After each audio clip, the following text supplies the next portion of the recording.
Bien, básicamente vamos a desarrollar los siguientes puntos del día de hoy. Vamos a recordar, ustedes vieron ya en lo que era materia viva, específicamente en la parte de proteínas, pues evidentemente las proteínas están constituidas por aminoácidos, que son los péptidos y las proteínas. ¿Cuáles son la clasificación de los aminoácidos? Yo seguro que ya se la saben, así que no tienen que volver a estudiar, pues la conocen perfectamente.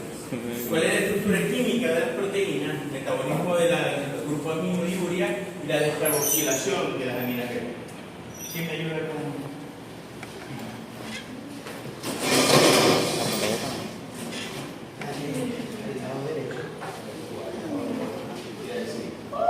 Entonces, esto es la estructura de un aminoácido. Saben que las proteínas están constituidas por aminoácidos. Esa unión de los diferentes aminoácidos determinará la estructura proteica. Y el aminoácido se caracteriza químicamente por esto, donde tiene aminoácido, grupo amino, y el grupo carboxílico, COH, le da la característica de acidez. Entonces esto es un aminoácido, donde contará con una cadena lateral, donde habrá X cantidad de carbono y diferenciará de un aminoácido de otro. Pero todos ellos, para poder ser un aminoácido, deben tener esta estructura. Entonces, el glutamato, por ejemplo, tiene un grupo anterior, tiene un grupo amino y tiene un grupo carboxílico. En este caso, en particular, el glutamato tiene otro grupo carboxílico por su particularidad. Pero para ser un aminoácido tiene que tener por lo menos un grupo carboxílico, aminoácido. Este es glutamato. El que viene es la glicina. La lisina tiene un grupo amino y tiene un grupo carboxílico, la anterior. Tiene un grupo carboxílico. Este en particular tiene dos grupos aminos. Lo importante es que tenga por lo menos este es lisina. Entonces estos son aminoácidos. Cuando estos aminoácidos, que ya sabes, van a constituir esta estructura y puede variar su cadena lateral, no importa, van a determinar los 20 aminoácidos que existen en el ser humano. Hay millones de aminoácidos, millones. Pero dentro del ser humano son estos 20. ¿Ok? Donde los aminoácidos pueden ser glucogénicos, glucocetogénico y cetogénico. Ya ustedes están en otro nivel. ¿A qué se llama que estos aminoácidos que están acá sean glucogénicos? ¿A qué se refiere eso? ¿Qué significa eso? Originan glucosa. No tienen glucosa, pero tiene que ver con glucosa, evidentemente. ¿A qué se referirá ellos? ¿Qué es la gluconeogénesis? Originan glucosa. Como por ejemplo, aminoácidos. Entonces un aminoácido, en un momento dado, por gluconeogénesis, pudiera llegar a formar Glucosa. Esos son entonces aminoácidos glucogénicos, porque por gluconeogénesis pudieran formar glucosa. ¿Qué será? La leucina y la lisina son cetogénicos. ¿Qué significa eso? Que forman cetonas. Forman cuerpos cetónicos. Y recuerda que los cuerpos cetónicos se forman por el acúmulo el acetocetato, que van a unirse y van a formar o bien generar ATP o bien formar cuerpos cetónicos. Entonces, ¿qué pasa con la leucina y la lisina? Que nuevamente por gluconeogénesis esos aminoácidos pudieran convertirse en cuerpos cetónicos. ¿Y qué pasa con la tirosina, isoleucina, fenilalanina y triptofano? Son sustancias que por gluconeogénesis pudieran formar tanto glucosa como cuerpos cetónicos. Entonces, esta es la forma en que se clasifican los aminoácidos. Porque veremos la clasificación de las proteínas. Aquí estamos hablando de los aminoácidos. Estamos hablando que la pared es una proteína y cada ladrillo es un aminoácido. Recuerden que hay ladrillos pequeños, grandes, rojos. Hay varios tipos de aminoácidos. Esta es la clasificación de los aminoácidos. ¿Ok? Ahí va. Este grupo que está acá son no esenciales. Y este grupo que está acá son esenciales. ¿A qué se refiere eso? Ya ustedes lo saben. Los esenciales son los que necesitamos ingerir. Muy bien. Los esenciales, todos son importantes, todos cumplen una función, todos son cumple una necesidad importante en el ser humano. Pero la diferencia está que estos que están acá, el organismo no tiene cómo producirlo. Por ende, si no tiene cómo producirlo, debe consumirlo en el alimento. ¿Okay? Ahí esa es la característica de esencial. Mientras que estos que están acá son también importantes, cumplen funciones importantísimas del organismo, pero de alguna manera agarro de aquí, agarro de allá y lo formo dentro del organismo sin necesidad de consumirlo como tal. ¿Me expliqué? Son no esenciales. ¿De acuerdo? Bien, dame que ver. Bien, entonces los aminoácidos son los constituyentes básicos, del anterior, de las proteínas, ¿no? Entonces, estos son los aminoácidos. Los péptidos son la unión de esos aminoácidos. Recuerden que cada aminoácido puede unirse por enlace peptídico, y si son dos van a ser un dipéptido, tres tripéptidos, etc. Y van a ser péptidos. ¿Qué serán los oligopéptidos? Cuando tienen menos de 10 aminoácidos. Es una estructura proteica que tiene menos de 10 aminoácidos, se les llama oligopéptido. Mientras que polipéptidos son proteínas, todas ellas son proteínas evidentemente, son proteínas que tienen más de 10 aminoácidos, y lo que llaman propiamente proteínas cuando son más de 50 aminoácidos. ¿Ok? Pero no nos confundamos, todos ellos son proteínas. Entonces tú tienes una estructura que es un aminoácido anterior, un aminoácido más otro aminoácido más otro aminoácido por enlaces peptídicos, y serán dipéptidos o tripéptidos dependiendo del número de aminoácidos que tenga la estructura. ¿De acuerdo? Ahora sí. Bien. El enlace peptídico es la unión del carbono carboxílico con el grupo amino. Entonces van a ver, antes era un aminoácido y otro aminoácido separado, ahora una estructura, un dipéptido, que tiene dos aminoácidos unidos entre sí y por un enlace peptídico. El enlace peptídico, nuevamente, es el enlace que caracteriza la unión de los aminoácidos, ¿no? Esta, por ejemplo, es la insulina. Esta es una proteína que está compuesto por cada uno de estos elementos, es un aminoácido que están unidos entre sí, con diferentes características que determina que esta estructura que tiene todos estos aminoácidos se llama insulina.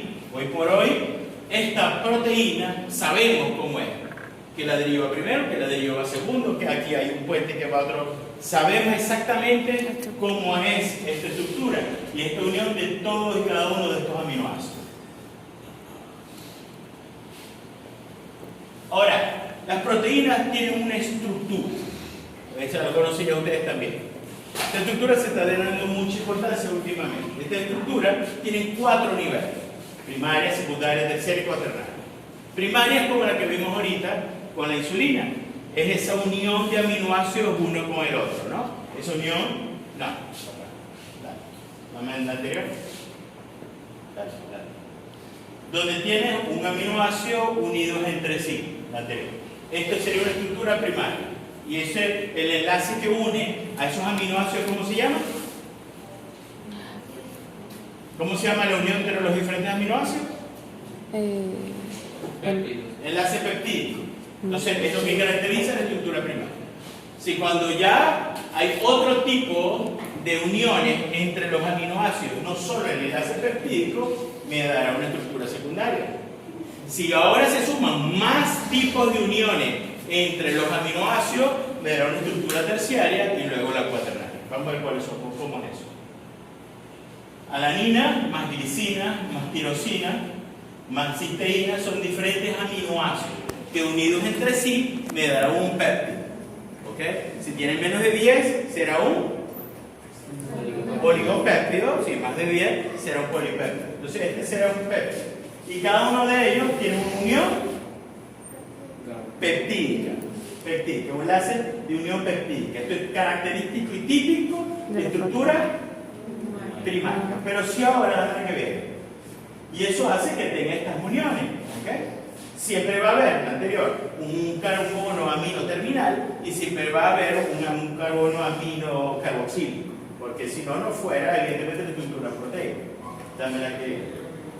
Ahora, si esa estructura Si cada uno de ustedes se agarra de una mano, que sería el enlace péptico, haría una estructura lineal. Pero si entre ustedes comienza a haber uniones diferentes al enlace peptídico, vamos a llamarlo uniones con puentes de hidrógeno, le van a hacer que esta estructura que era lineal ahora tome otra forma. O bien sea de elipsoide, helicoidal, ¿ok? O lo que llaman de papel, dame que ver, helicoidal, dame, ya. Entre los anteriores, entre los carbonos, entre los aminoácidos hay enlace peptídico y hace que sea lineal. Pero si aquí hay un puente de hidrógeno, ya no vamos a estar todos alineados, sino que hay un puente de hidrógeno y va a cambiar la forma de la estructura, haciendo que esta se torne de una forma helicoidal. ¿Me siguen o no? Sí. Y la otra forma que pudieran tener, sería de hoja plegada, ¿ok? Que es esta que es la anterior, que es la que está acá. Son los aminoácidos unidos por el enlace peptídico, pero ahora con puentes de hidrógeno que determinarán que exista esas uniones como si fuera una hoja plegada. Eso es una estructura secundaria. Pero si a estas uniones peptídicas hidrogenadas se suman ahora otras fuerzas de unión, también, como fuerzas de disulfuro, electrostáticas, puentes de hidrógeno ya estaban, y las fuerzas de Van der Waals, y ahora no solo va a haber no va a ser lineal, ya no solo va a ser helicoidal, ahora van a haber otras uniones que van a hacer que la forma de alguna manera cambie, y va a generar entonces, estas estructuras que serán aquí por las puentes de hidrógeno, el helicoidal, pero aquí va a haber otras estructuras que harán que esta unión con diferentes fuerzas que pudieran sumarse a la de hidrógeno para que me dé este ovillo, que es el que va a determinar que esta proteína tenga esta forma. Y esto será una estructura terciaria. Si uno varios de estos, será una estructura cuaternal. Váyanse familiarizando con estas imágenes. La anterior es lo que representa a lo que pudiera ser una proteína, ¿no? Son aminoácidos unidos entre sí, helicoidales porque tienen puentes de hidrógeno, pero aquí ya hay otras cosas, fuerzas Van der Waals, de disulfuro, que harán que tenga otra estructura, ¿ok? Dale. Cuando empiezo a unir varias de esas terciarias entre sí, será cuaternal, ¿de acuerdo? Primaria, ¿cuáles son las uniones de la primaria? Los enlaces peptídicos. Peptídico. En la secundaria, de hidrógeno, todos los enlaces que puedan sumarse y cuaternal. Ven.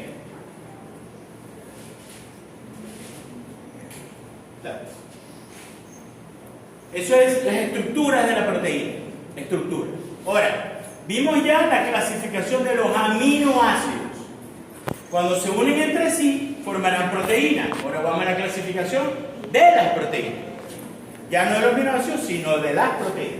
Estas proteínas, dependiendo del criterio, pueden ser por simples o conjugadas, es decir, solo aminoácidos entre sí, o, por ejemplo, la lipoproteína será una proteína conjugada, porque no solo tiene proteínas, sino que también tiene ácidos grasos.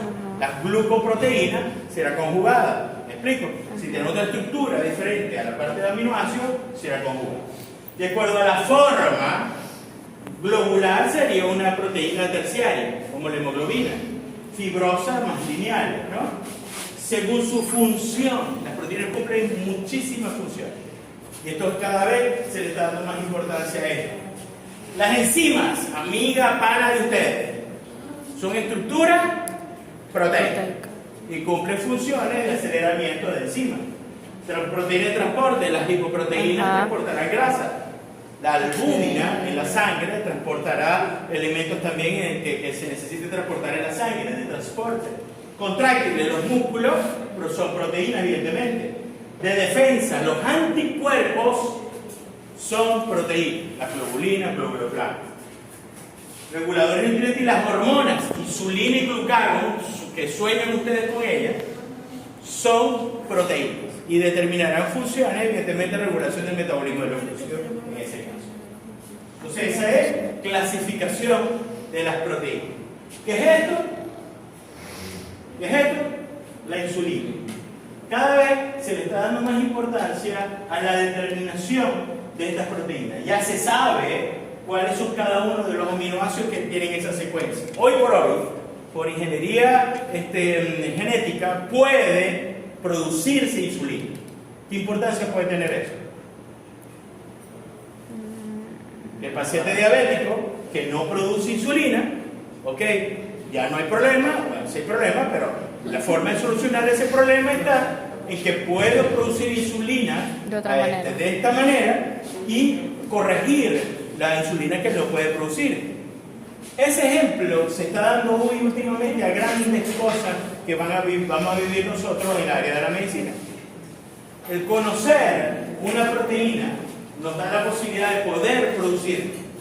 El saber cuando ésta se altera y hay otro aminoácido que se pegue a la estructura haciendo que ésta no funcione.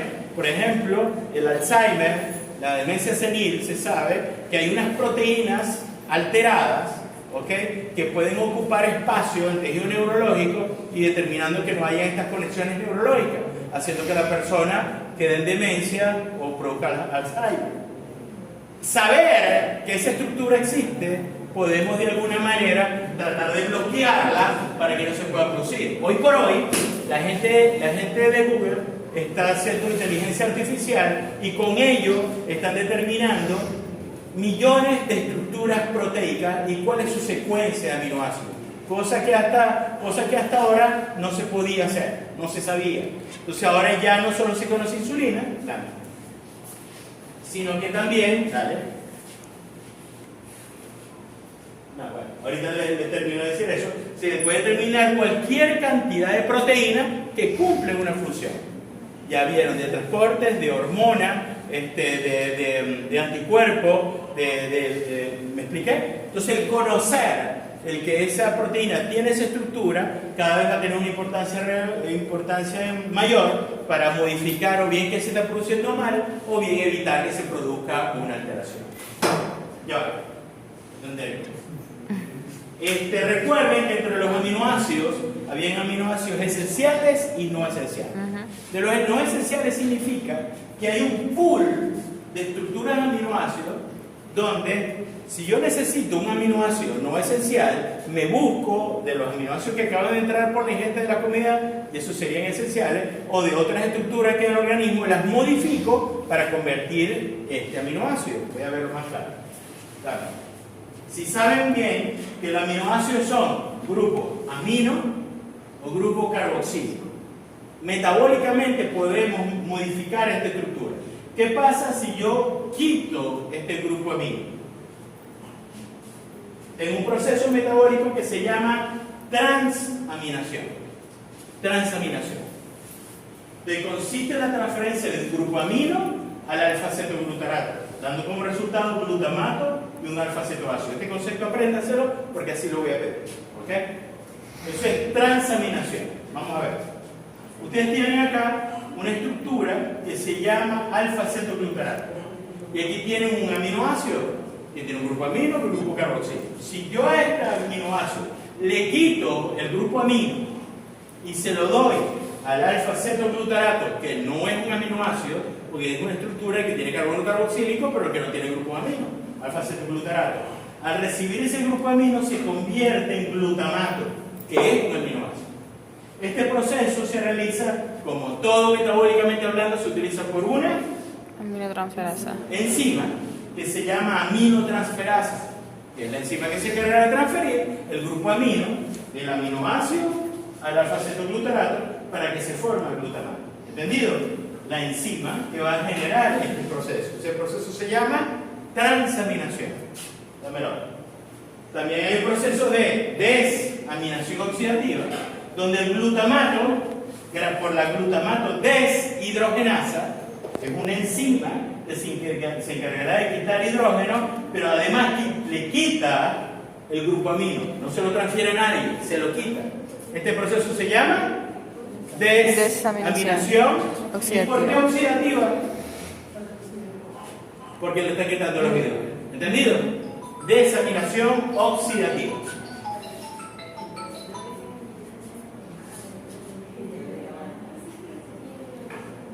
en clase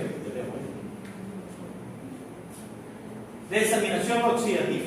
Entonces consiste en la eliminación de un grupo amino y los resultados finales serán alfa-acetoglutarato y amonio. Entonces, dentro del metabolismo de las proteínas, el grupo amino, que puedo quitárselo a la estructura del aminoácido, va a formar una estructura, como es el caso del amonio.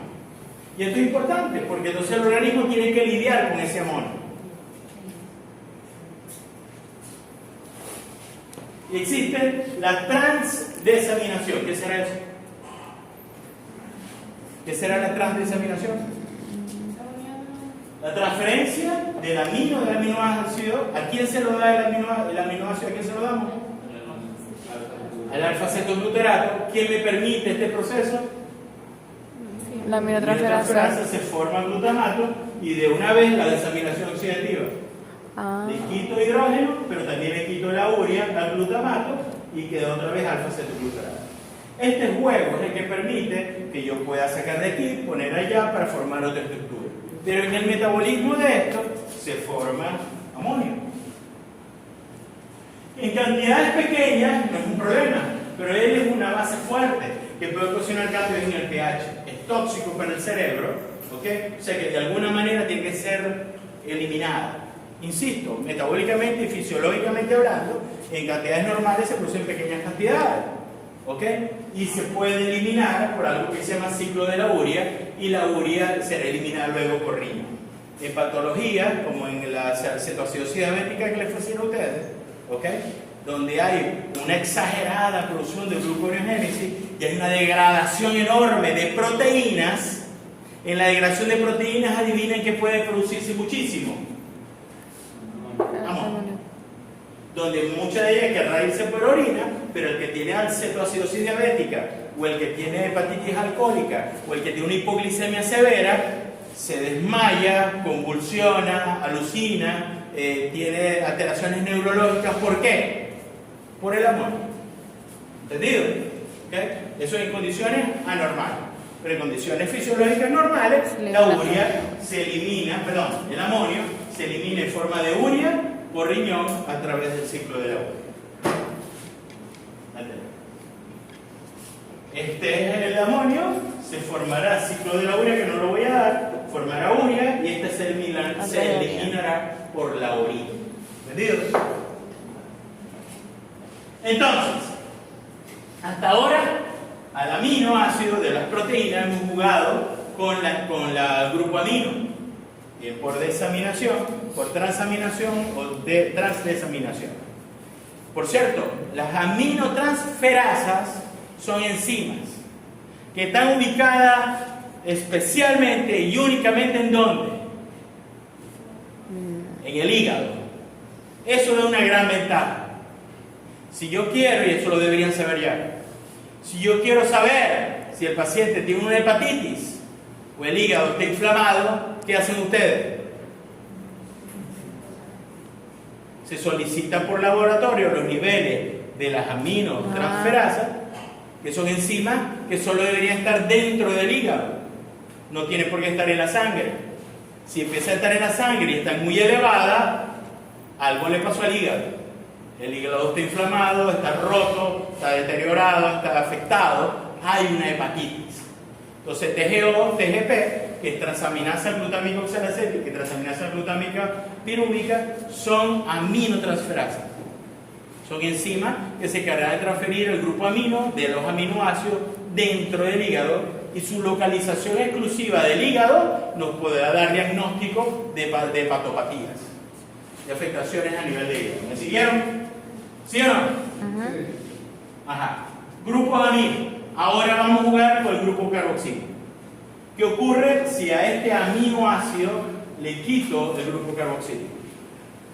Se produce la descarboxilación. Si al grupo aminoácido le quito el grupo carboxílico, creará solamente la estructura con el grupo amino, que se llamará entonces aminas biológicas. ¿Okay? Son el producto de la descarboxilación de los aminoácidos. Y de estas aminas biológicas hay unas que son sumamente importantes, que las que quiero que conozcan. La tirosina, glutamato, triptofano, histidina y arginina son aminoácidos, a los cuales al descarboxilarlo se convierten en aminas biológicas, que cumplen una función tan importante que la vamos a evaluar.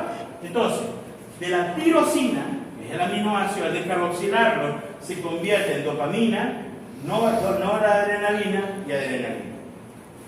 Del glutamato se convierte en ácido gamma aminobutírico, GABA. Del triptofano la serotonina, de la histidina la histamina y de la arginina el óxido nítrico. Estos son algunos, que son los que voy a evaluar. Son neurotransmisores, van a permitir una serie de reacciones donde se ve más claro. En el caso del ácido gamma aminobutírico o GABA, es un neurotransmisor, inhibidor del sistema nervioso central. Inhibidor. Normalmente en el organismo existen sustancias que si hay una excitación produce GABA y baja los niveles de esta excitación. Bien interesante, porque si conocemos en este caso, a la sustancia, podemos producirla. Y al producirla, ¿qué se le ocurre? Que un paciente con excitación psicomotriz, al dar una benzodiazepina, se tranquiliza, se frena, baja la ansiedad. ¿Por qué? Porque estoy produciendo una sustancia que fisiológicamente produce ese fenómeno. Está relacionado con epilepsia. Su ausencia es la que produce la epilepsia. Y el tratamiento, en parte, es producir esta sustancia para evitar la epilepsia. Anterior. Esta es la GABA. El aminoácido se llama glutamato. Si a este glutamato le quito el carbono carboxílico, obtengo GABA. ¿Entendido? La dopamina, noradrenalina y adrenalina son derivados de un aminoácido que se llama tirosina.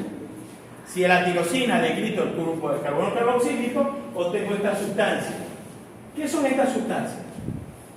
La dopamina es principalmente el cerebro. Dopamina y noradrenalina, cerebro. Es la que permite las conexiones neurológicas de los tejidos dentro del cerebro. Mientras que a nivel periférico, la transmisión neurológica será adrenalina y noradrenalina. Pero ella la produce en las glándulas suprarrenales, que están arriba de los riñones. Entonces, si nosotros estamos en un estado de estrés, en un estado que sentimos que es agresivo contra nosotros, tenemos un sistema que se activa. ¿Ok? Las suprarrenales van a liberar adrenalina y noradrenalina. El cerebro se libera dopamina y noradrenalina y te pone en estado de alerta para poder tratar de evitar cualquier cosa que pudiera ser agresiva. Activa músculos de tal manera que te puedes mover rápidamente, piensas mucho más rápido, ves mucho mejor, gracias a esta sustancia. De tal manera, aumenta la frecuencia cardíaca para que se oxigene más corazón y cerebro y tú puedas defenderte contra lo que pareciera ser agresivo contra ti. Y esto es por la descarboxilación de la tirosina. ¿Entendido? Entonces, tienes la tirosina, al cual se va a convertir en dopamina. La dopamina, por descarboxilación, se va a convertir en noradrenalina. Y la noradrenalina dopa dopamina, noradrenalina y adrenalina. ¿Ok? Son sustancias en la misma línea metabólica y que sin duda serán evidentemente excitadoras. La serotonina se encuentra en el sistema nervioso central, está relacionada con trastornos de la alimentación y trastornos afectivos.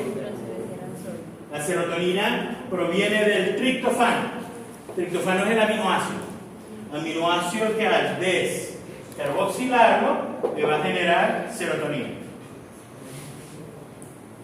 La histamina, ¿qué saben ustedes que son los antihistamínicos? Son inhibidores de la histamina. ¿Los inhibidores? De la histamina. ¿Y qué función cumplen? Antialérgicos. Son antialérgicos. ¿Por qué? Porque la histamina es una sustancia que produce alergia, fisiológicamente hablando. Hay una reacción alérgica, se libera histamina, ¿ok? Generando esta respuesta alérgica. ¿Ok? También cumple funciones protector gástrico. Como ya la cimetidina no se usa, se utilizaba antes para bloquear también la histamina y evitar la producción de ácido clorhídrico. Pero entonces la histamina, de la histidina, que es el aminoácido, al descarboxilarse se forma la histamina. O sea que cuando un familiar de ustedes está haciendo una reacción alérgica, ustedes le pueden decir se está descarboxilando la histidina. Debe tener mucha histamina elevada. Si le das un antihistamínico, está quitando al que está produciendo la reacción alérgica, son antialérgicos. Tiene histamina. Y el óxido nítrico se sintetiza a partir de la arginina. El óxido nítrico está relacionado con neurotransmisores, aprendizaje, vasodilatadores, ¿ok? Todo el endotelio vascular y la dilatación de las arterias, cosa que queremos, porque si se contrae, produce infarto, ¿ok? Es gracias al óxido nítrico. Entonces, la integridad fisiológica del endotelio vascular producirá descarboxilación de la arginina para que produzca óxido nítrico y se mantenga permeable y dilatado. Cuando hay aterosclerosis, por cigarrillo, por colesterol, por todos estos factores que producen aterosclerosis, no se produce óxido nítrico, infarto cerebrales, cardiovasculares, óxido nítrico. Entonces tienes este cuadro, pero tienes que poner igualito en el examen. Ve. Que es la descarboxilación de cada uno de los aminoácidos formando la amina que cumple una función importante. Entonces tenemos los 20 aminoácidos, te lo voy a contar seguro, la vez que viene. Vimos entonces los aminoácidos péptido y proteína, clasificación de los aminoácidos, la estructura proteica, primaria, secundaria, terciaria y cuaternaria, metabolismo de la urea, lo que es desaminación y transaminación y destransaminación, y la descarboxilación y aminación. Esto es lo que voy a evaluar, aprovechando que acaba de llegar para terminar entonces la clase. Esto es lo que voy a evaluar, ¿ok? El martes que viene. Esto es para el martes que viene. Y esa sería la última nota que tendríamos de bioquímica. Después del martes que viene, lo que quedaría sería hacer los recuperativos que se requieren para esta situación. ¿Entendido? Okay. ¿Jóvenes? ¿Estamos listos, pues?